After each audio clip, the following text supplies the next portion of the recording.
એને કહેવાય દુષ્કર્મ. પણ તમે નહીં માનો, બાઇબલમાં મને મળેલું છે એટલે કહું છું કે સુવાર્તા પ્રચારનું કામ દેવે દૂતને સોંપ્યું નથી. આ કામ દૂત પાસે પ્રભુ કરાવવાના નથી. અને કોઈ દૂતને સુવાર્તા પ્રચારમાં પ્રભુએ રોકવાની પણ ના પાડી છે. તો સુવાર્તા પ્રચારનું કામ એ દૂતનું કાર્ય, પરમેશ્વરનું કાર્ય એ માણસોને સોંપે. અને એ માણસો છે કે જે ઈસુને માને છે, ઈસુને સ્વીકારે છે અને ઈસુના રાજ્યની પ્રવૃત્તિમાં ભાગ લે છે. અને બીજા શબ્દમાં એ મંડળી, હું જે ભૂલી ગયો એને ટૂંકમાં જોવું હોય તો મંડળી. એટલે સુવાર્તા પ્રચારનું કામ પ્રભુએ મંડળીને આપ્યું છે અને એ છે પહેલો દૂત. અને આપણી ફરજ બને છે કે વડોદરામાં જો કોઈ ઈસુ વિશે ના જાણતું હોય અને ઈસુના પુનરાગમનની આપણે રાહ જોતા હોઈએ તો એટલીસ્ટ ઈસુ વિશે કહેવું ખરું. માને ના માને એની વાત છે, સ્વીકારે ના સ્વીકારે એની વાત છે, પણ કહેવું જોઈએ. અચ્છા, તમને એમ થશે કે કહેવાની છે જરૂર, ટીવીમાં જોઈ લેશે, રેડિયા પર સાંભળી લેશે અથવા તો પેપરોમાં આપણા વિશે જાણી લેશે. પણ કહેવાનું એટલા માટે કારણ કે ન્યાય તો આપણો કરવાના છે પ્રભુ, એમનો નહીં. એમને તો શિક્ષા કરવાના છે. જે પ્રભુનો સ્વીકાર નથી કરતા એને તો શિક્ષા થવાની છે. પણ આપણે જેવો સ્વર્ગમાં જવાના છે એમનો ન્યાય થવાનો છે. કારણ કે બદલો આપવાનો ન્યાયનો તો ઇનામ, બદલો એટલે ઇનામ, બખાણ, મુંગર એ આપણને મળવાનું છે. એટલે ત્યાં આગળ પ્રભુએ શું કહ્યું સાંભળ્યું? કહે છે કે તમે જગતના લોકોને જઈને મારી વાતો કહો અને જો તમારી વાત નહીં સાંભળે તો એ એના પાપમાં મળશે. પણ જો તમે એને નહીં કહો અને નાશમાં કે નરકમાં ગયો તો હું એનો તમને બદલો આપીશ. જેમ તે નામ કહ્યું બદલો એટલે ઠપકો. ગાડી તો નહીં મૂકે સ્વર્ગમાંથી, કારણ કે આપણે તો કારણ પામેલા લોકો છીએ. પણ ઠપકો તો આપે ને કે ભાઈ એ આત્મા નરકમાં ગયો અને જવાબદારી તારા માથે હતી, તે કેમ ના કહ્યું? એટલે ગભરાયા વગર આપણે ઈસુની વાત લોકોને કહેવાની છે. ફોર્સ નહીં કરવાનું, હું જ સાચો છું એવું નહીં કહેવાનું. સાંભળજો બરાબર. આપણે મોટાભાગે ખ્રિસ્તીઓ સુવાર્તા પ્રચાર કરવા જઈએ છે ને ત્યારે આપણો ઢોલ પીટીએ છીએ કે અમારો ધર્મ સાચો, અમારો ઈસુ સાચો, અમારા સિવાય બધા એક ખોટા, આવું કહીએ છીએ. એટલે પેલા સાંભળતા હોય તો એ નથી સાંભળતા. ખ્યાલ આવ્યો? દાખલા તરીકે હું ખોટો છું જ, પણ કોઈ મને એમ કહે કે હું તારા કરતા સારો, તો પછી હું કહું ભાઈ ખોટો તો ખોટો, મારે ઘેર તારા ઘેર, બરોબર? બચવાની તક નથી રહેતી, બચવાની તક. એટલે ઈસુએ પ્રમાણે કહ્યું કે દરેક પાપી માટે, દરેક નાશમાં જનાર આત્મા માટે ઈશ્વરે ઈસુમાં જે કર્યું એ લોકોને કહો. બસ એમ નહીં કહેવાનું કે તમે આ સ્વીકારવાનું છે ને તમારે ખ્રિસ્તી થવાનું છે. ખ્રિસ્તી કોઈને કરવાના નથી. એને ખ્રિસ્તી થવું હોય તો થાય. યાદ રાખજો, કોઈ પણ વ્યક્તિ પોતાની મરજી સિવાય જો ખ્રિસ્તી બને તો એને ધર્માંતર કહેવાય, બદલાયા કહેવાય. અને એ તો ધોકો કરી આપે આપણને, ખરું કે નહીં? પછી પાછા ગર્ભક્ષી જતા રહે. એટલે આપણે તો હતા પહેલા ત્યાં. એટલે સુવાર્તાનું કામ જે દૂતને સોંપવાના બદલે માણસને સોંપ્યું છે તે મંડળીએ કરવાનું છે.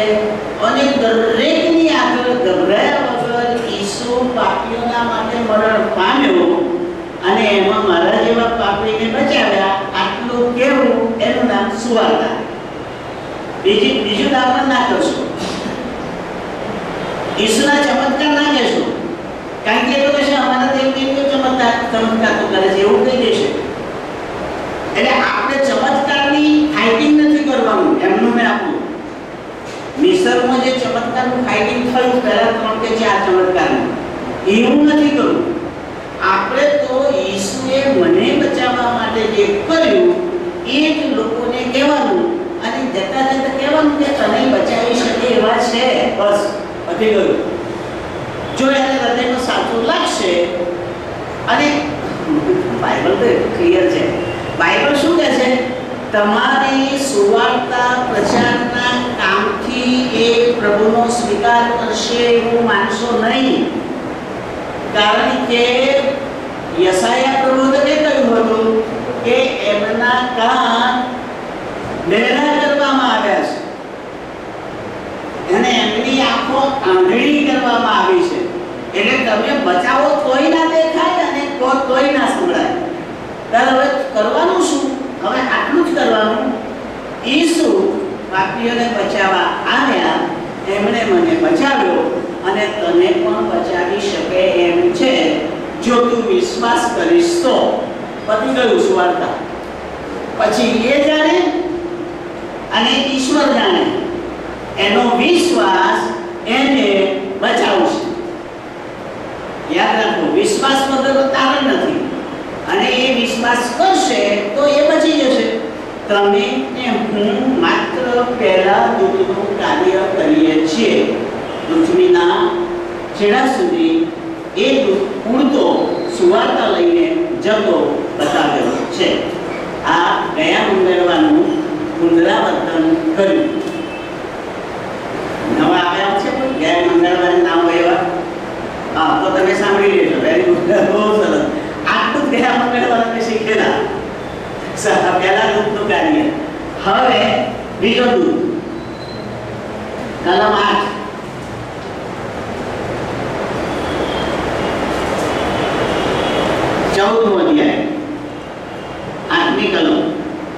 ત્યાર પછી તેની પાછળ બીજો એક દૂત આવીને બોલ્યો કે પડ્યું રે મોટું બેબીલોન શહેર પડ્યું કે જેણે પોતાના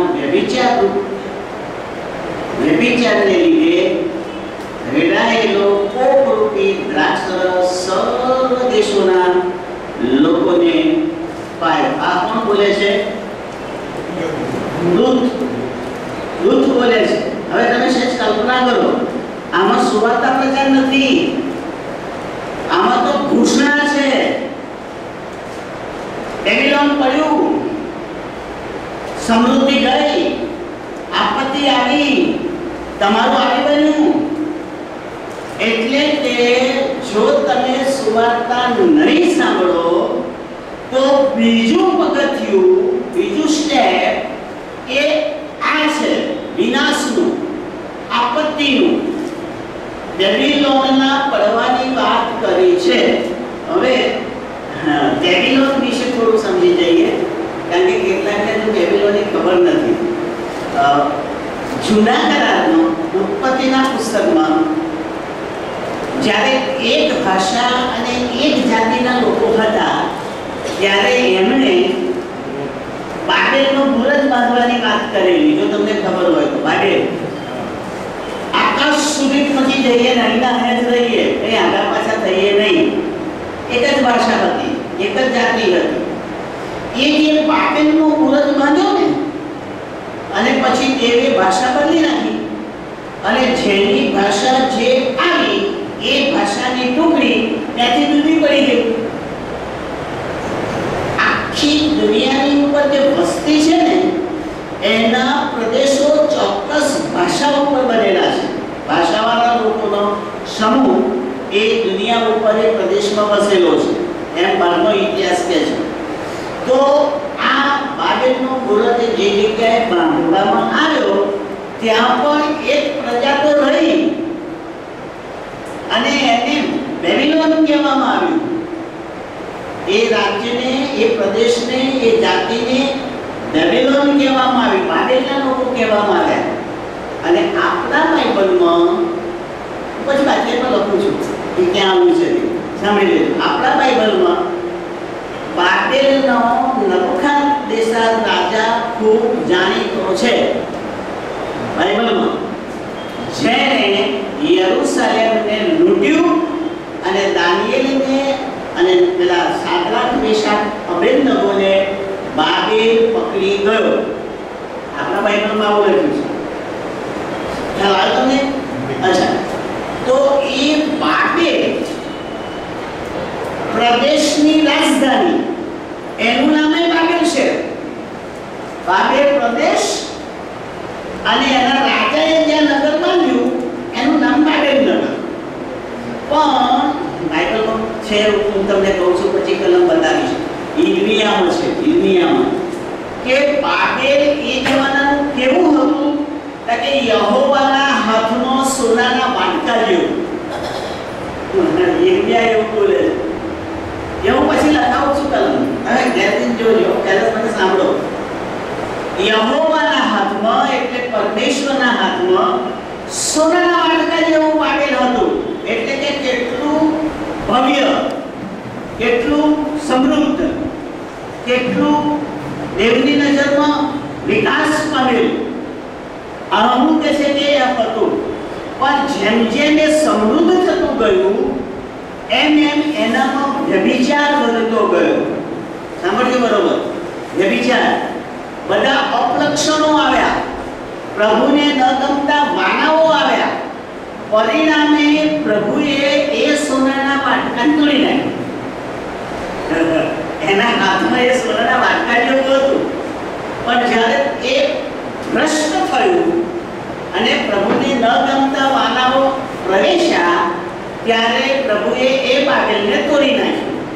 એટલે આ દૂત બોલે છે, પડ્યું ને પડ્યું, પેલું તૂટી ગયું, નાશ પામ્યું બાબેલ. પણ હવે જો શિક્ષક તરીકે સાંભળે, પણ પ્રકટીકરણ ક્યારે થયું? ઈસવીસન 29 થી ઈસવીસન 56 સુધીમાં થયું. ઈસવીસન 65 સુધીમાં આ સંદર્શન થયું. અને બાબેલ ક્યારે હતું? ઈસુના જન્મ પહેલા. એ ક્યારે તૂટી ગયું? ઈસુના જન્મ પહેલા. ત્યારે પછી અહીં પડ્યું રે પડ્યું બાબેલ કયું? આમાં જે લખવામાં આવ્યું તો તે પેલું તો છે નહીં. તો હવે અહીં સમજવાનું છે, કોઈ પણ શહેર બાઇબલમાં આપેલા છે, કોઈ પણ શહેર જેમાં ભ્રષ્ટાચાર છે, જેમાં વ્યભિચાર છે, જેમાં મૂર્તિ પૂજા છે, જેમાં પરમેશ્વરને ન ગમતા વાનાઓ પ્રમાણે જીવવામાં આવે છે, એ બધા શહેર બાબેલની સાથે બંધ બેસે. એટલે હવે 65ની સાલમાં કયું બાબેલ હતું? તો રોમ. કારણ કે રાજધાની હતું. ઇટાલીનું પાટનગર રોમ એ રાજધાની હતું. અને બધો કચરો ભેગો ક્યાં થયેલો? એટલે હવે પ્રભુ કે છે પડ્યું રે પડ્યું, એ રોમને લાગુ પડ્યું. અને આપણે બધા જાણીએ છીએ કે આજે રોમમાં ધર્મસત્તા છે, રાજસત્તા નથી. એ તમારે જોઈ લેવાનું. આજની તારીખે રોમ વેટિકન સિટીની અસર નીચે છે, રાજસત્તાની અસર નીચે નથી. દુનિયામાં ગ્રીસ દેશ રાજસત્તા તરીકે દિવાળીઓ બની ગયો છે. કેટલું માગેલું દેવાનું તારે એવું થઈ ગયેલું, પણ કોઈ નમતું તો ના જોયું. પણ એની પાસે વેટિકન સિટી એ પણ રાજ્ય જ છે, એ રાજા ગણાય છે, પણ એ જાગતિક રાજ્ય નહીં, પણ ધર્મ રાજ્ય ગણાય છે. ધર્મ રાજ્ય. એના હવે તમે બાઇબલ જોજો, શીખજો. રોમને પાડ્યું, પણ રોમમાં બગલમાં પ્રભુએ એક ધર્મ રાજ્ય ટકાવી રાખ્યું. એનો નાશ ના થવા દીધો. કારણ કે શરૂઆતની મંડળી એ રોમની મંડળી હતી. પ્રદેશમાં, વિદેશમાં, યરૂશલેમમાં તો એ પહેલા હતી. પાઉલ રોમ ગયો અને ત્યાં એને મારી નાખ્યો. બાઇબલ કહે છે પેલું કૃત્યમાં. પણ એ જ્યારે રોમ ગયો ત્યારે એને એના કેથાનામાં એટલે એને નજર ક્યાં રાખેલો, એટલે સાંકળો નતો રાખ્યો, ગરબા રાખેલો, કારણ કે એનામાં કોઈ દોષ દેખાયો નહોતો અને છૂટ આપેલી કે જે આવે એને આપવા દેજો, જે મળે તેને મળવા દેજો. તો રોમમાં ઘણા વિશ્વાસીઓ પાઉલને મળવા ગયા. પ્રેરિતોના કૃત્યમાં છે, વાંચ્યું છેલ્લા અધ્યાયમાં છે. તો હું જે કહેવા માંગુ છું કે આ રાજસત્તાને પ્રભુએ તોડી, કારણ કે રાજસત્તા વ્યભિચારી અને ભ્રષ્ટાચારી હતી, પણ ધર્મસત્તાને પ્રભુએ ટકાવી નાખી. એને મારી નથી, એનો વિકાસ થયો અને ધીરે ધીરે આખી દુનિયા ઉપર એ ધર્મસત્તાઓ વધતી ગઈ. એનું એક અંગ તે આપણે યાદ રાખજો. ચોક્કસ સંસ્થાઓના નામ નથી બોલતો, હું પ્રભુના નામ બોલું છું, પ્રભુની મંડળીની વાત કરું છું. ધર્મસત્તા એટલે કોઈ વિભાજન પામેલી મંડળીઓ નહીં તો આપણે અંદર ઝઘડીશું, તું સાચો હું સાચો, અને પ્રભુ ઉપર હશે એટલે મૂર્ખા તમે મને ઓળખતા જ નથી, હું અને કોનો ઈશ્વર કોનો નહીં, બધાના હું જ ઈશ્વર છું, બધા ઈસુ પાર બચેલા છે, તમે અંદર હું સાચો કરું છું એ જવા દો.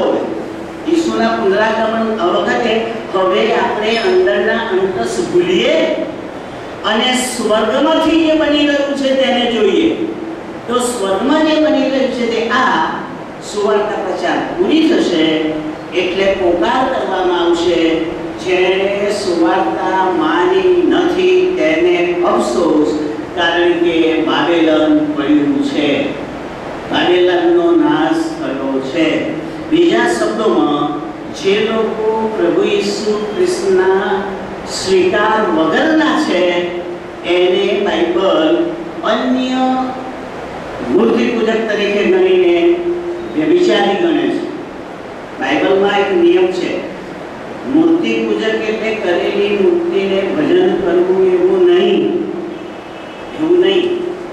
મૂર્તિ પૂજક એટલે યહોવા દેવ સિવાય બીજા કોઈને દેવ માનવો, એનું નામ મૂર્તિ પૂજક. એક દેવને માનવો એ આપણું શિક્ષણ હતું, પણ જ્યારે આપણે અનેક દેવને માનીએ છીએ ત્યારે પરમેશ્વરનું અપમાન થાય છે. પરિણામે આપણે મૂર્તિ પૂજક જ ગણીએ, વગર મૂર્તિ રાખ્યા વગર. ના રાખીએ તો મૂર્તિ પૂજક. એટલે અનેક દેવોમાં આપણે માનતા નથી. બીજો તો વિષય છે, પણ આજના શિક્ષણમાં છે. તો હવે ખ્યાલ આવ્યો, જૂનું બેબીલોન એમાં જે અયોગ્ય જીવન હતું એના કારણે નાશ પામી. તો દર્શન વખતે રોમ એમાં ભ્રષ્ટાચાર હતો, તો પ્રભુએ રોમને પણ રાજસત્તામાંથી ખારેજ કરી નાખ્યું, નાશ કરી દીધો. આખી દુનિયાની ઉપર એનું રાજ હતું, એમ કહ્યું તો ચાલે એ જમાનામાં. આજે એના દેશ સિવાય બાદ કશું નથી. અને આર્થિક રીતે પણ નબળું પડ્યું. અત્યારે આનો અર્થ એ થયો કે આપણું બાઇબલ ધીરે ધીરે ઈસુના પુનરાગમન તરફ જઈ રહ્યું છે. ક્યારે ઈસુ આવશે એના પડઘા સંભળાઈ રહ્યા છે. એ પડઘા ક્યારે પૂરા થશે ને કાલે પગલાં આવશે તે આપણે જાણતા નથી. હું નાનો હતો સાહેબે કહ્યું કે અવાજની ગતિ હવા કરતાં ઘન પદાર્થમાં જતી જાય. હવામાં અવાજ જે ગતિ કરે એના કરતાં ઘન પદાર્થ હોય, ઘન થતું એમાં વધારે ઝડપમાં થાય. પછી એમણે એમને ઉદાહરણ આપેલું કે છે કે ગાડી ટ્રેન આવતી હોય તો એનો અવાજ હવામાં ના સંભળાય, પણ તમે પેલા પાટા ઉપર ધ્યાન રાખો ને, રેલવે પાટા તો તમને ગાડીનો અવાજ સંભળાય, આમ ના સંભળાય. પાટા પર રાખો તો સંભળાય. એવું સાહેબે શીખવાડે વાતમાં તો. પછી હું તો જઈને નાખ્યા હોય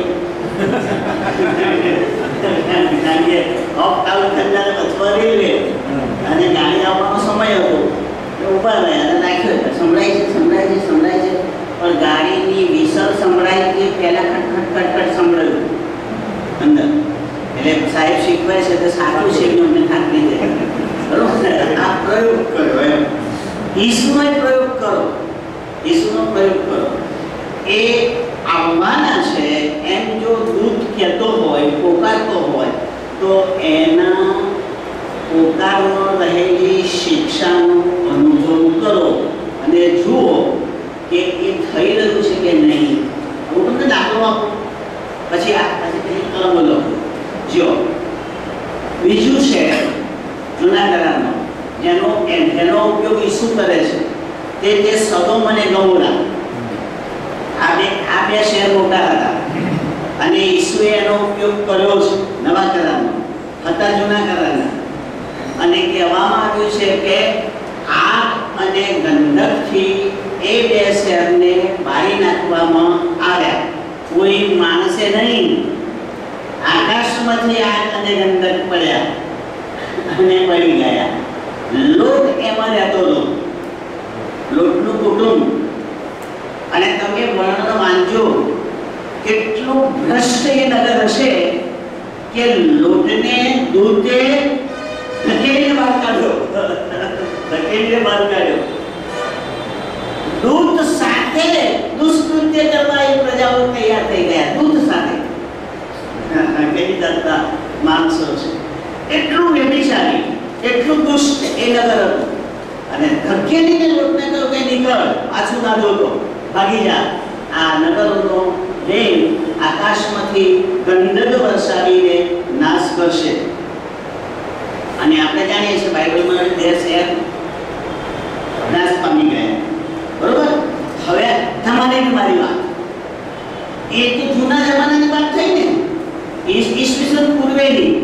પણ આપણે ઈસવીસન પછીની વાત કહીએ, હમણાંની 100-150 વર્ષ પહેલાની, જ્યારે બીજું વિશ્વયુદ્ધ ચાલતું હતું, બીજું વિશ્વયુદ્ધ.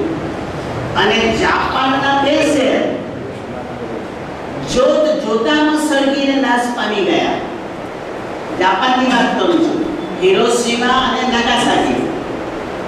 કેમ? તો કે અમેરિકાએ એ શહેર ઉપર એક બોમ્બ નાખ્યો, પેલા શહેર પર એક બોમ્બ નાખ્યો અને પેલા શહેર પર. કેટલા વજનનો હતો તે આપેલું છે.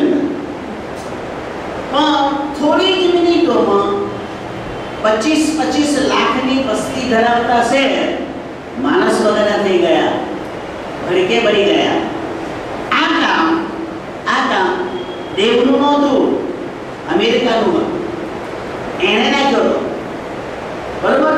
પણ પરમેશ્વરની ઈચ્છા વગર તો ઝાડનું પાંદડું ના હલતું હોય તો અમેરિકા બોમ્બ નાખે ઈશ્વરની ઈચ્છા વિરુદ્ધ. એટલે ઈશ્વરને શિક્ષા કરવી હતી કે વિનાશ બીજા વિશ્વયુદ્ધમાં કેવો થાય છે તે લોકો જુએ અને સુધરે, લડાઈ મૂકે. ત્યાંથી હુમલો કર્યો, પણ એ બળીને ખાક થઈ ગયા. જાપાનના બે શહેર હજુય દવા બળી નથી. એ તો આપણા જમાનામાં થયું ને.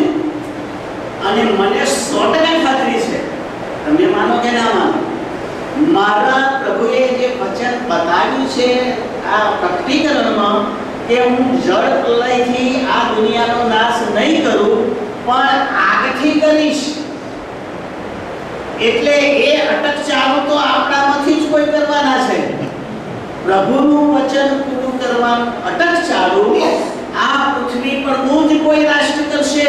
કોણ કરશે મને ખબર નથી, કારણ કે બધા એવા જ શસ્ત્રો લઈને બેઠા છે કે જે આગ લગાડે. હવે આ સામાન્ય શસ્ત્રો બધા વિલીન થઈ ગયા. હવે હવાઈ શસ્ત્રો વપરાય છે. ઉપરથી આગ વધશે અને નાશ, ઉપરથી બોમ્બ પડે અને નાશ. એટલે મારું બાઇબલ પૂરું થાય, પરમેશ્વરનું વચન પૂરું થાય એટલે આપણા માણસમાંથી ને આપણા દેશના કોઈ રાષ્ટ્રમાંથી જ આ દુનિયાનો નાશ થશે. હમણાં ગયા અઠવાડિયે પાકિસ્તાન આવું બોલતું હતું કે અમે કંઈ ઘણું શસ્ત્રો રાખ્યા છે કે દેખાડવા માટે નથી રાખ્યા, એવું બોલેલું. તમે કશું કરશો ને તો અમે ત્યાં દેખાડવા માટે નથી બનાવ્યા. એનો અર્થ શું? ઉપયોગ કરવાના છે. અને એ એ અગ્નિશસ્ત્રો છે, એ ઉપયોગ કરે તો આગ સળગે, અને આગ સળગે તો ભારતને નુકસાન થાય. તમે કશું ના કર્યું હોય ઉપરથી અહીં પડે તો વડોદરાને નુકસાન થાય, ના થાય એવું નહીં. ટૂંકમાં માણસ પોતાની જાતે એ ગતિ કરી રહ્યું છે જે પ્રભુ કરવાના છે. જોયું, યોજના પ્રભુની છે પણ માણસ એ તરફ ધકેલાઈ રહ્યું છે. અને એ વાત આ કલમમાં આપણે જોઈએ.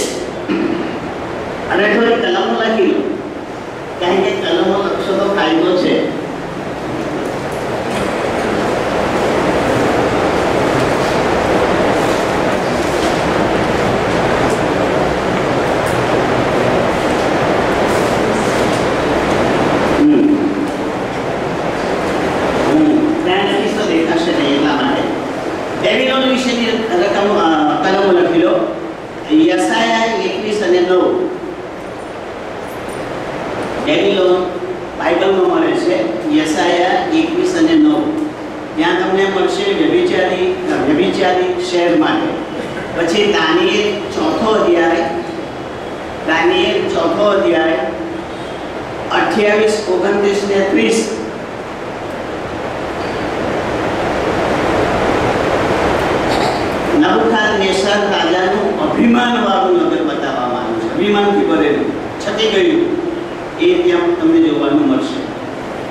particle. પાર્ટિકલ, બરોબર, યાદ આવ્યું. તો એ ગોડ પાર્ટિકલ એ પેલા અણુને તોડ્યા પછી જે અણુ નીકળ્યો એનો પ્રયોગમાં એ આવ્યો અને એમાં સૂર્ય કરતા પણ વધારે ગરમી એમણે જોઈ. સૂર્ય પણ એમાંથી બન્યો હોય એવું એમને લાગ્યું. સૂર્યની ઉત્પત્તિ પણ એમાંથી બની હોય. એટલી ભયંકર ગરમી એ પ્રયોગમાં એમણે જોઈ. એટલે એમને ખબર ના પડી કે આ શું છે, એટલે ગોડ પાર્ટિકલ એવું નામ એનું આપ્યું. અચ્છા, અત્યારે સાહેબ એ એન્ટીમેટર નામની એક કણફોડ છે. એન્ટીમેટર એ એમાં પરમાણુ કરતા 100 ગણી શક્તિ છે. હા, એન્ટીમેટર કહેવાય. હું નથી જાણતો. તમે કહ્યું તો હવે જાણવાનું બન્યું. જેટલું હું જાણું એટલું બોલું ને, મને જેવી ખબર ના હોય એટલું ના બોલું. અચ્છા, પણ જે પેપરમાં આવેલું મેં વાંચ્યું મેં તમને કહ્યું. હવે સાંભળજો, અણુ શસ્ત્રો બન્યા કેવી રીતે? તો જે અણુને તોડવામાં આવ્યો એમાં ઇલેક્ટ્રોન ને પ્રોટોન નામના કંઈક એમણે સંશોધિત કાઢ્યા કે જે આમ જાય આમ જાય આમ જાય આમ જાય, એકબીજાને સાથે ગતિવાળા તત્વો હોય એને ઇલેક્ટ્રોન અને પ્રોટોન કહ્યું. અને એ દ્રવ્યોનો ઉપયોગ કરીને એમણે શસ્ત્રો બનાવ્યા જેમાં અગ્નિ સિવાય કશું જ નથી. કેવળ અગ્નિને શક્તિ, વિસ્ફોટ શક્તિ અને બાળવાની અગ્નિ, એનો ઉપયોગ કરીને આ અણુશસ્ત્રો બન્યા છે એવું હું મારા વાંચન આધારે જાણું છું. બરોબર? હવે હું તમને કેમ કહી રહ્યો છું? કારણ કે પૃથ્વીનો ત્રીજો ભાગ બાળી નાખવામાં આવશે એવું શિક્ષણ આમાં છે, આમાં પ્રતિકરણમાં. હવે આખી પૃથ્વીનો ત્રીજો ભાગ લોકો આગ સળગાવીને બાળી શકે નહીં, પેટ્રોલ છાંટીને બાળી શકે નહીં. ખ્યાલ આવે છે? એના માટે તો આવા શસ્ત્રો જ જોઈએ કે જે આગમાંથી પડે અને ક્ષણમાં બધો વિનાશ કરે. અને મને લાગે છે કે હવે લોકો ગભરાઈ રહ્યા છે કે શસ્ત્રો બનાયા તો ખરા, પણ હવે સાચવીશું કેમ ના? બનાવી તો દીધા, પણ ન કરે ઈશ્વર અને એક કદાચ ના સૂચવે અને કોઈ આતંકવાદીના હાથમાં ગયા તો એ આપણી પર જ વાપરે. એટલે આપણું કરેલું જ આપણને વાગે. જોયું તમે? પ્રભુએ માણસની બુદ્ધિ એવી બનાવી દીધી એ જેનો નાશ કરે. લે, આ પ્રભુની બુદ્ધિ છે અને એનો ઉપયોગ આપણે કરી રહ્યા છે. એટલે યાદ રાખીએ ટૂંકમાં બાઇબલ શીખવા માટે જો સુવાર્તા સાંભળીને પ્રભુના રસ્તામાં નહીં ચાલીએ તો ભૂંડાઈવાળું જગત એ નાશ પામ્યા વગર રહેવાનું નથી. એનું નામ પડ્યું કહેવાય, બેબીલોન પડ્યું એવું કહેવાય. ચાલો હવે આગળ લઈએ 9મી કલમ. પછી તેઓની પાછળ ત્રીજો દૂત, જો પહેલો દૂત સુવાર્તા, બીજો દૂત વિનાશનો ઉદ્બોધક, ઘોષણા કરનાર, આવનાર આપત્તિનો ઉદ્ઘોષક, ભાઈ આવી રહ્યું છે, ચેતો ચેતો ચેતો, પડ્યું રે પડ્યું, પડ્યું રે પડ્યું, મરી ગયા ચેતો. આ ત્રીજો દૂત. હવે ત્રીજો દૂત જો 9મી કલમ. પછી તેઓની પાછળ ત્રીજો દૂત આવીને મોટે સાથે બોલ્યો કે સ્વાપદને તથા તેની મૂર્તિને જો કોઈ પૂજે અને તેની છાપ પોતાના કપાળ પર અથવા પોતાના હાથ પર લે તો તે પણ દેવનો કોપરૂપી દ્રાક્ષરસ જે તેના ક્રોધના પ્યાલામાં નર્યો રહેલો છે તેમાંથી પીશે અને પવિત્ર દૂતોની સમક્ષ તથા હલવાનની સમક્ષ અગ્નિ તથા ગંધકથી પીડાશે. સાંભળ્યું? હવે ત્રીજા દૂતે ન્યાય કર્યો. ઈશ્વર ન્યાય જે કરવાના છે એનું વર્ણન મને ખૂબ ગમે છે. પહેલી સુવાર્તા, પછી ચેતવણી અને પછી ન્યાય. પ્રભુ એમને કશું કરતા નથી. પહેલા બચાવ, પછી ના માનો તો ચેતવણી, એટલે મરશો સીધારો, અને ના માનો તો પછી ન્યાય. મેથડ છે. અને એટલા માટે આમાં લખ્યું, શું લખ્યું કે છે કે એવી મુશ્કેલી આવશે કે લોકો સ્વાપદ અને રાજ્ય સત્તા અને ધર્મ સત્તા જે કહીએ તે એની છાપ લેવાની ફરજિયાત કરશે. હવે જુઓ તમે, બહુ સરસ શબ્દ વાપર્યો છે. જો શું લખ્યું છે કે છે કે સ્વાપદ અને એની મૂર્તિ. આ સમજવા, સ્વાપદ એ પ્રાણી નથી, મેં પહેલા જ કહ્યું. અને લખવું હોય તો લખી લેજો. સ્વાપદ કોઈ 4 પગ વાળું કે 2 પગ વાળું કે 3 પગ વાળું કે બહુ પગ વાળું એવું વિચિત્ર ડ્રેગન નથી. તો સ્વાપદ છે શું? કોને સ્વાપદ કહેવામાં આવ્યું છે? તો સ્વાપદ એ એવી રાજસત્તાને કહેવામાં આવ્યું છે કે જે નબૂકદનેસ્સર રાજા જેવી હોય, જે ઈશ્વરની સમાન પોતાને ગણતી હોય અને પોતાને ઈશ્વર માનતી હોય. હું જ ખરો, ઈશ્વર નહીં. જોયું તમે? એને સ્વાપદ કહેવામાં આવ્યું. એટલે લખી લો, સ્વાપદ એટલે રાજ્ય સત્તા જે પોતાને અહંકારી અને દેવ તરીકે ગણાવતી હોય, એ નામ સ્વાપદ. અચ્છા, હવે સાંભળજો. હવે એ સત્તા શું કરે છે? તો કહે છે કે પોતાને પ્રભુ તરીકે માનવાનું દબાણ કરે છે પ્રજા પર, કે આ તમારો રાજા એ તમારો પ્રભુ છે, એના થકી તમે ઉજળા છો, એ તમારું ભરણ પોષણ કરે છે, એ તમારા કુટુંબને સાચવે છે.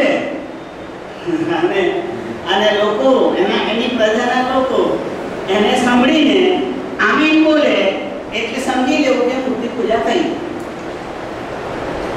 આવું જાહેર કરે. તમે ખરેખર વિચારવા જેવું છે. જો સારો રાજા હોય તો પ્રજા સુખી થાય, આમાં કઈ બે મત નથી. રાજા બરોબર શું સારામાં સારો હોય, વહીવટ સારામાં સારો હોય તો શાંતિ રહે, અને રાજ્યમાં શાંતિ રહે તો લોકો સુખી થાય. એમાં કશું ખોટું નથી, પણ એના કારણે પ્રભુ બની જઈ શકે નહીં. સારો રાજા બની શકે, ગ્રેટ કહી શકાય, પણ એનાથી આગળ વધીને પોતાને પ્રભુ તરીકે જાહેર કરી શકે નહીં. પણ એ વખતે આ દર્શન વખતે ચોખ્ખું આવું બનેલું કે રાજાએ જો બે જગ્યાએ તો બધું જ છે. જૂના કરારમાં રાજાએ પોતાની મૂર્તિ બનાવીને એનું ભજન કરાવડાવેલું. 60 ફૂટ ઊંચી મૂર્તિ, યાદ આવ્યું? અને જે એનું ભજન નહીં કરે એને અગ્નિની ભઠ્ઠીમાં. હવે આ તો બાઇબલમાં છે ને. હવે જે વ્યક્તિ પોતાની મૂર્તિ બનાવીને એનું ભજન કરાવડાવે એ પોતાને કઈ કક્ષા ગણે છે? ઈશ્વર કક્ષામાં મૂકે છે. ખ્યાલ આવ્યો? એટલે સ્વાપદ એની મૂર્તિ પૂજા કરાવડાવે છે.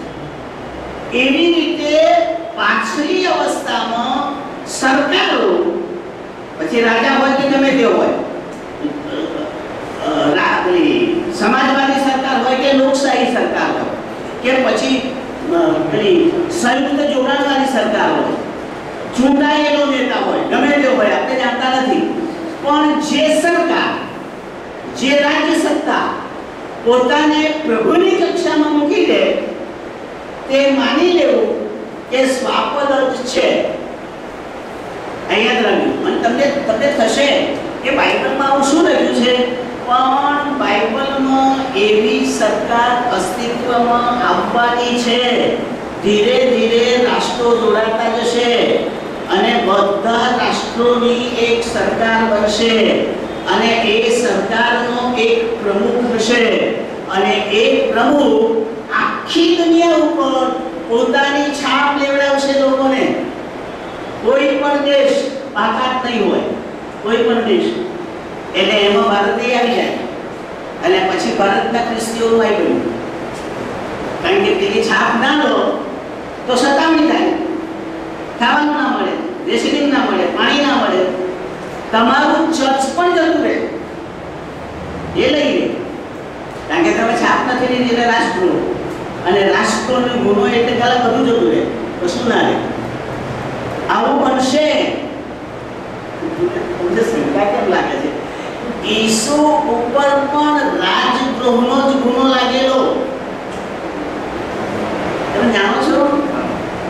એમનો ન્યાય જોજો તમે. કહે છે કે એ પોતાને દેવનો દીકરો ગણાવે છે. આ દોષ મૂકેલો ઈસુ માટે યહૂદીઓએ, કે એ પોતાની જાતને દેવનો દીકરો ગણાવે છે, એટલે દેવની સમકક્ષામાં મૂકે છે. અને આ તો રાજદ્રોહ કહેવાય, આ તો દેવના રાજની વિરુદ્ધ માની નાખો ઈસુ. હવે ઈસુ સાચા હતા, એ તો દેવના દીકરા હતા, પણ દોષ તો મૂક્યો ને બાઇબલમાં. જો ભાઈ બાઇબલમાં લખેલું હોય તો તમારે વાંચવું પડે, એમાં બે મત નહીં, એમાં આપણી બુદ્ધિ નહીં ચલાવવાની.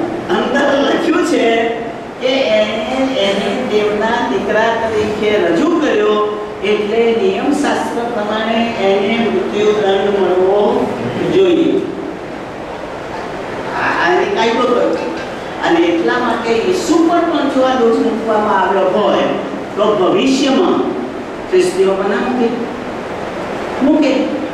પણ એક સત્તા એવી આવશે કે જે સ્વાપદ હશે અને પોતાનું ભજન કરાવશે, પોતાનું એને છાપ લેવડાવશે. અહીંયા લખ્યું છે છાપ. હવે જુઓ તમે, મને મૂર્તિને જો કોઈ પૂજે અને તેની છાપ પોતાના કપાળ અથવા પોતાના હાથ પર લે, સાંભળો, બે ત્રણ ક્રિયા થઈ. મૂર્તિને પૂજવાનું, એને રાજાની સત્તાને અધીન થવાનું, હા કહેવાનું, હા યુ આર ગોડ, અમે તમને પ્રભુ માનીએ છીએ, કારણ કે અમારે તમારા રાજમાં રહેવાનું છે.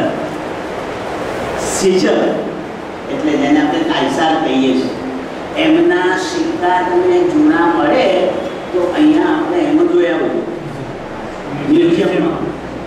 અને એકાદ સિક્કો જો તમારા હાથમાં આપે તો જોજો, જો એ સિક્કા મળે તો ત્યાં લખ્યું છે કે king is A God, king is A God, એટલે કે રાજા પ્રભુ છે, પ્રભુનો પ્રતિનિધિ છે. એ સિક્કા ઉપર છે, રોમન સિક્કા પર, બીજા પર નહીં. તો એ સિક્કા પર જે છપાવતો હોય એ વાસ્તવિક શું કરે? સિક્કા ઉપર પોતાને જો પ્રભુ તરીકે જાહેર કરતો હોય તો આમ તો લોકોને ભજન કરવાનું કે ના કે હવે મને નમી જાઓ, મને પ્રભુ માનો, હું કહું એ પ્રભુનું વાક્ય, બીજા પ્રભુ નહીં. એટલે એના કપાળ પર અને એના હાથ ઉપર એની છાપ જેણે લીધી નથી તેની સતાવણી થશે. હાથ પગલે કોણ મૂર્તિ પૂજા કરે તે 10મી કલમ. તો તે પણ દેવની કોટરૂપી દ્રાક્ષરસ. જો મને બીક લાગી અને મને સ્વાદ થયો અને મારે આવા રાજામાં કંઈ મેળવવું છે, અને જો હું એની આગળ નમું અને એની છાપ મારા કપાળ પર ને હાથ પર લઉં તો શું થાય? એ અહીંયા લખ્યું છે. દેવનો કોપરૂપી દ્રાક્ષરસ મને પીવા મળે.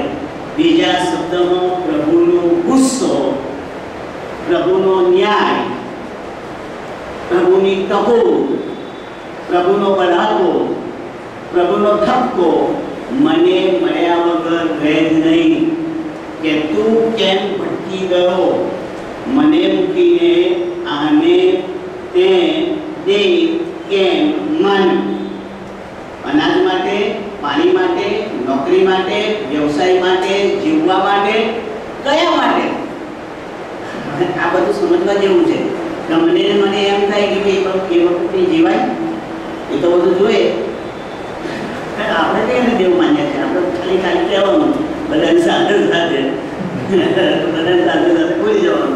પણ બાઇબલ શું શીખવાડે? સાંભળો, બાઇબલ શીખવાડે છે કે તારે કયા વાનાની અગત્ય છે તે તારો આકાશમાંનો બાપ તારા માગ્યા અગાઉ સારી રીતે જાણે છે. હું બાઇબલ વાક્ય બોલ્યો, શંકા હોય તો મને કહેજો. એટલે મારી જરૂરિયાતો મારો આકાશમાંનો બાપ જાણે છે. હવે મારી જરૂરિયાતો મેળવવા માટે પેલી મૂર્તિની પૂજા કરી તો અપમાન કોનું થયું? દેવનું. મેં દેવનું અપમાન કર્યું, કારણ કે એમણે મને પહેલેથી કહ્યું છે કે તારી જરૂરિયાતો હું પૂરી પાડનાર છું. તારા માગ્યા પહેલા હું તારો ઈશ્વર છું, મારા પર ભરોસો રાખ. પણ મેં ભરોસો રાખ્યો પેલા પર, એટલે મારા પ્રભુનું અપમાન થયું. અને એ અપમાન પ્રભુ ઠપકો નાખે શું કરે? આપણે કે ના, મારો દીકરો હોય કે મારું સંતાન હોય એ ઘરમાં પાપને પાપ એને આપી શકે એમ હોય તોય બહાર જઈને બીજા કોઈની મને માગે તો બાપને ગમે? મારી ઘર માગે હું આપું, બીજાની ઘર રસ્તા પર ભીખ કેમ માંગવા ગયો? એ કે લાગે. તો જો દૈહિક બાપને આ ના ગમે તો આકાશમાંના બાપને કેવી રીતે ગમે? એટલે વાલા ભાઈ બહેનો, આવી પરિસ્થિતિ આવે ત્યારે પરમેશ્વરને યાદ કરજો. એ સર્વશક્તિમાન ઈશ્વર છે, એ મારીને તમારી ગરજો પૂરી કરી શકે છે. પણ ભરોસો રાખીએ અને સ્વાપદની કે મૂર્તિની એ છાપ આપણે લઈએ નહીં તો પેલો પ્યાલો પ્રભુનો ક્રોધનો એ પીવાનો વારો આવે. હવે ત્યાં કોણ છે જુઓ. અને પવિત્ર દૂતોની તથા હલવાનની સમક્ષ અગ્નિ તથા ગંધકની પેઠે રીબાશે. આ સાંભળો, ત્યાં બે જણ છે. મેં છાપ લીધી, સમજો, મેં છાપ લીધી, બરોબર? મેં મૂર્તિ પૂજા કરી એટલે પ્રભુનો કોપ મારી પર આવવાનો. સમજો બરાબર? પ્રભુનો કોપ મારી પર આવવાનો, પણ સીધે સીધો નહીં. એમાં બે સાક્ષી નો ગયા, એક દૂત અને બીજો હલવાન. અને લખ્યું છે જો દૂત અને હલવાનની સમક્ષ લખ્યું છે ને. દૂત માટે કેમ? સાંભળો, દૂત કેમ લખ્યો? કારણ કે દૂત એ પરમેશ્વરનો સંદેશવાહક છે. એને તમને પરમેશ્વર વિશે જણાવ્યું છે. આ પ્રતિકરણ કોને લખ્યું જાણો છો? યોહાને. પણ યોહાનને બતાવ્યું કોને? દૂતે. આમાં દૂત લખ્યું છે એટલે દૂતે તને બતાવ્યું અને તોય તે ઊંધું કર્યું. મેં તને ચેતવ્યો, કોઈ ખોટું કરીને આવ્યો. એટલે પેલો ખોટું બોલે એટલે તમને ખબર પડે કે આપણે કહ્યું હતું, હું શું કરું હોય તે કહ્યું હતું. અચ્છા, પછી હલવાન કેમ લાવ્યા? હલવાન એટલે ઈસુ. એ તો મગજમાં જ રાખજો. હલવાન શબ્દ જ્યાં જ્યાં આવે ત્યારે ઈસુ સમજી જવાનું, બરોબર? ભરવાડનું ઘેટું નહીં, અકડું નહીં. એ હલવાન જેને મારા માટે જીવ આપ્યો. તો એ કેમ છે? એને કેમ બતાવ્યું? કારણ કે પાપથી બચાવવા માટે એ મારા માટે મરેલું અને એને મને બચાવેલો અને તોય મેં આવું કર્યું. એટલે પેલું હલવાન કહે છે મેં મારું ના રાખ્યું, મરી ગયો તારા માટે, તોય મને ભૂલી ગયો. બાઇબલ શીખવનાર મળ્યો, તને બચાવનાર મળ્યો અને તોય તું એને મૂકીને જગતમાં પડ્યો. જગતની પૂજા કરી, જગતની સત્તા આગળ નમ્યો. ઘણા બધા જગતમાં ચાલ્યા જાય છે અત્યારે અંધારામાં. મારા ભાઈ બહેનો, આ તો હું ને તમે બધા વિચારવા જેવો પ્રશ્ન છે.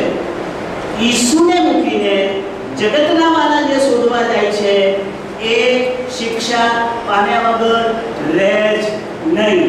પણ કઈ શિક્ષા? અંદર બતાવે છે, આગ અને ગંધક. સદમ અને ગોમોરાનો નાશ થયો, આગ અને ગંધક. ઈસુ જીવતા હતા ત્યારે પણ કહ્યું એને બહારના અંધકારમાં નાખો, જ્યાં એને રડવું ને દામ પીસવું થશે અને જ્યાં આગ કદી ભૂલવાતી નથી. એટલે યાકોબ વિદ્યેશ્વર પાસે આવી નહીં બેઠા હોય તો નહોતો નહીં બેઠો, કારણ કે હું ક્લિયર છું બાઇબલમાં. મને એવું કહેતા હતા કે આનું કશું આત્મા નથી, આ તો પ્રભુ એમ કહેવા માંગે છે કે આગના જેવી પીડા ભોગવવી પડશે. એટલે એવી આગ કાયમ માટે સળગી એવી આગ પ્રભુએ રાખી મૂકી નથી. પછી મેં કહ્યું ભાઈ તારા કેવા પ્રમાણે ના હોય પણ મારા પ્રમાણે હોય તો હું તો મરી જાઉં તારા કહેલું સાંભળીને. એટલે હું તો માનીશ કે છે અને સીધો રહીશ, બાકી ના હોય તો પકડી જાઉં. પછી મેં બાઇબલ લઈને સંશોધન કર્યું ખરેખર શું છે. શું છે ગેરસમજ ના લાવશો મગજમાં. બિલકુલ ઈસુએ એને બહાર નાખી દો જ્યાં આ બોલવાતી નથી. એ શબ્દો બોલેલા છે, કાલ્પનિક નથી, એમના મુખમાંથી નીકળેલા શબ્દો છે. અને ઈસુ જૂઠું બોલે નહીં. બરોબર? જેહોવા વિટનેસવાળાને હું જૂઠું બોલીએ, હું એમને છેતરવા જૂઠું બોલું ને મને છેતરવા જૂઠું બોલે.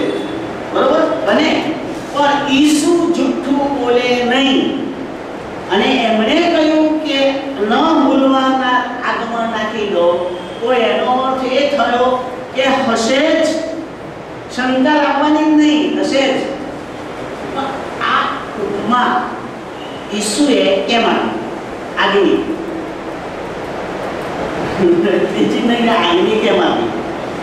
હું તમને એની ઇતિહાસ કહેવા માંગુ છું, કારણ કે એ ઇતિહાસ બાઇબલમાં નથી, એ યહૂદી પુસ્તકોમાં તમને મળે. એમના સંસ્કૃતિના યહૂદી ઇતિહાસ અને યહૂદી સંસ્કૃતિમાંથી તમને આ મળે. અચ્છા, ત્યાં આવું થતું. જો બાઇબલનું નથી એટલે બાઇબલ શોધશો નહીં, મને કોઈ પૂછશો નહીં કે કયા અધ્યાયમાં કંઈ લખ્યું છે. આ સમજવા માટે બોલું છું, હું બિલકુલ ક્લિયર છું. યરૂશાલેમ શહેર એનો એક મોટો કોટ, એ તો બાઇબલમાં આપેલો છે. એને 12 દરવાજા, દરેક દિશામાં 3 ચોક 12 દરવાજા. એ બાઇબલમાં છે. હું બાઇબલમાં હશે ત્યાં કહીશ કે આ બાઇબલમાં છે. અચ્છા, પછી એ શહેરમાં તમે દાખલ થાવ ને પછી એક બીજું નાનું નગર આવે, એને સિયોન નગર કહેવાય. આમ તો આખું યરૂશાલેમ સિયોન ગણાય, પણ આ વિશેષ સિયોન પહાડ ઉપર એક ટેકરી ઉપર વળી પાછો કોટ, અને કોટની અંદર 4 દરવાજા, અને 4 દરવાજાની અંદર યરૂશાલેમનું બાંધેલું મંદિર, સુલેમાન રાજાએ બાંધેલું મંદિર. આ ઇતિહાસ છે અને આ સમજવા જેવો છે.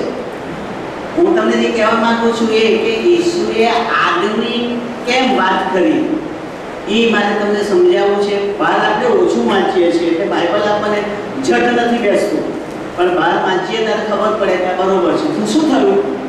જ્યારે યરૂશાલેમની અંદર, સાંભળ્યું, જ્યારે યરૂશાલેમની અંદર કોઈ વિદેશી મળી જાય, વિદેશી એટલે બેયહૂદી, સાંભળ્યું, બેયહૂદી, ત્યારે સાંભળ્યું, ઈસુ જીવતા હતા ત્યાંની વાત છે, એની દફન વિધિ થાય નહીં. કઈ થાય? કોણ કયું ખેતર થાય? કઈ એનું કબ્રસ્તાન? યહૂદીઓ દાટવા ના દે ને કબ્રસ્તાનમાં. અરે ત્યાં તો દરેકનું કબ્રસ્તાન પોતાની માલિકીનું હતો, પૈસા આપીને પોતાની કબર તૈયાર કરાવડાવતા હતા. પોતાની જગ્યા પસંદ પડે ત્યાં. ઈસુની કબર એ પેલા પૈસાદાર માણસે પોતાના માટે તૈયાર કરાવડાવી, એ તો પૈસાદારે ઈસુને આપી દીધી, મૂકો. એટલે એમને મૂકવામાં આવ્યા. એ તો ઈસુ કરે ખબર નથી, એ કઈ મુશ્કેલી છે. અચ્છા, પણ એને મળી.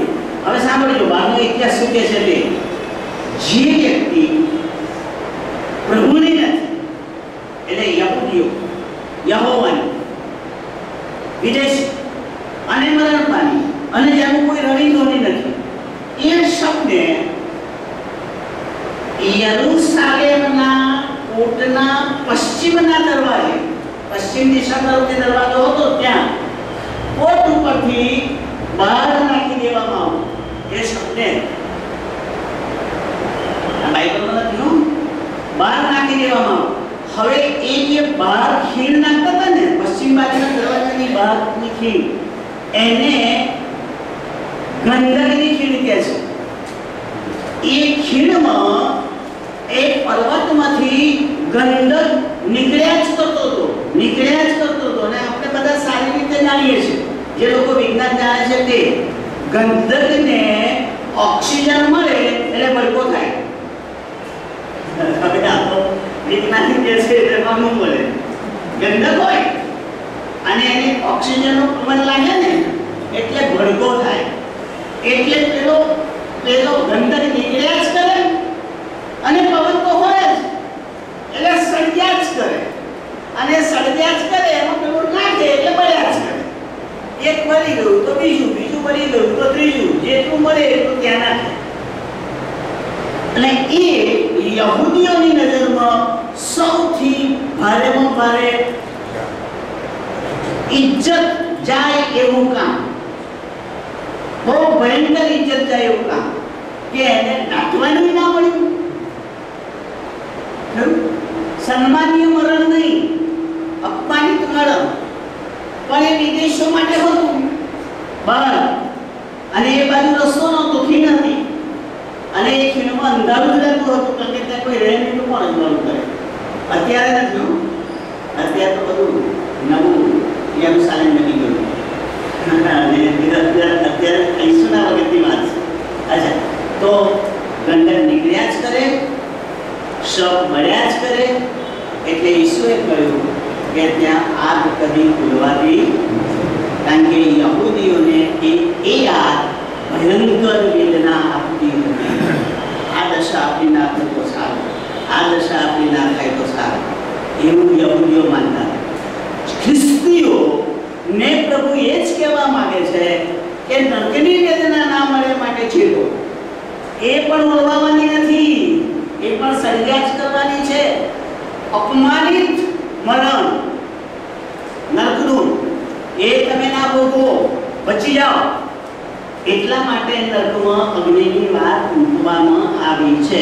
હવે બીજી વાત બહુ અગત્યનું છે બાઇબલ સમજવા માટે, ઈસુએ નવા કરારમાં માત્ર અગ્નિ એટલું નથી લખ્યું પણ ત્યાં કીડા કદી મરતા નથી એવું લખ્યું છે। કીડા કદી મરતા નથી। તો મારા મગજ પર વિચાર આવ્યો કે આગ સળગતી હોય તો કીડો જીવતો રહે? જ્યાં આગ સળગતી હોય તો કોઈ જીવતો રહે? માણસ મરી જાય તો કીડો ના મરી જાય? તમે શું માનો છો? મરી જાય। તો પછી મને વિચાર આવ્યો કે પ્રભુ આ શું કહેવા માંગે છે?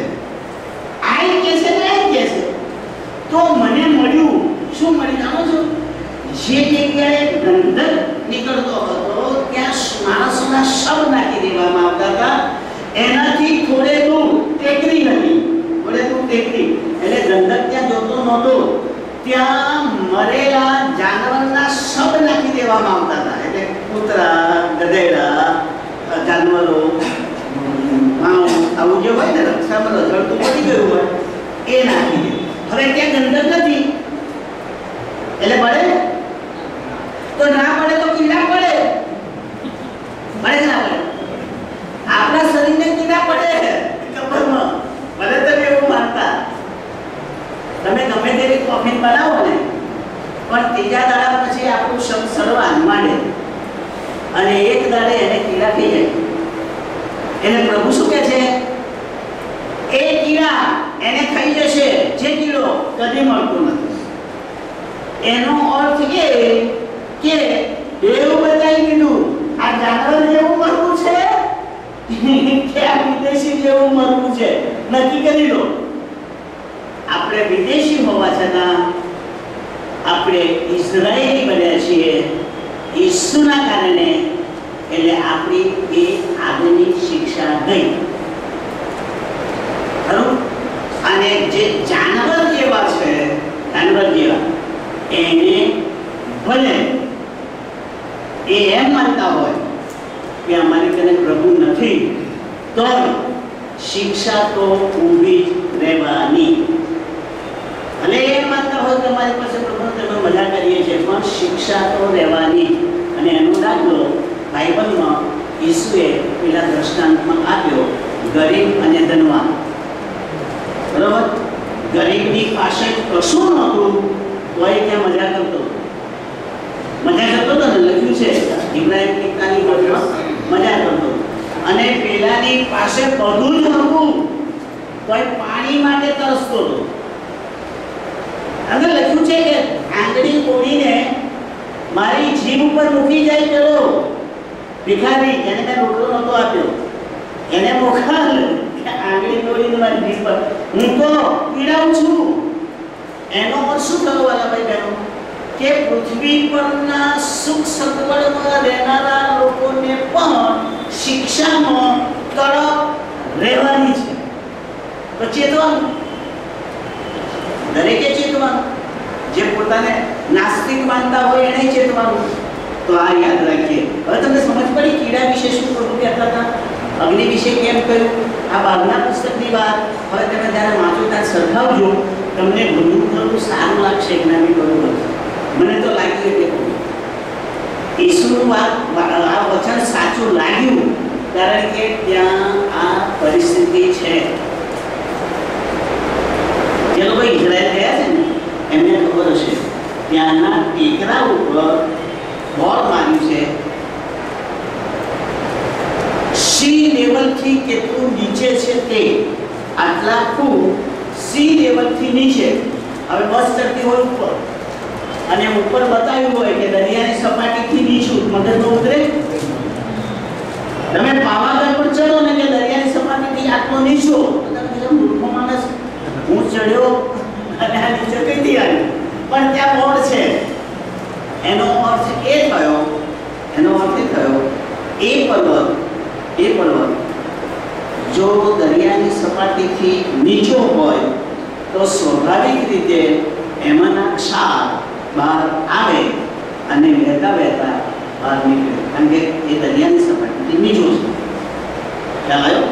અને ક્ષારમાં ગંધક એ આગ દર્શાવનારો પદાર્થ છે. યાદ રાખો.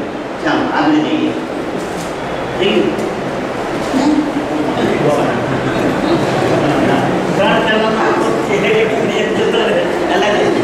આવતી વખતે ત્રીજા દુઃખ વિશે જોઈશું. બરોબર ના? મને બધાને જો સારું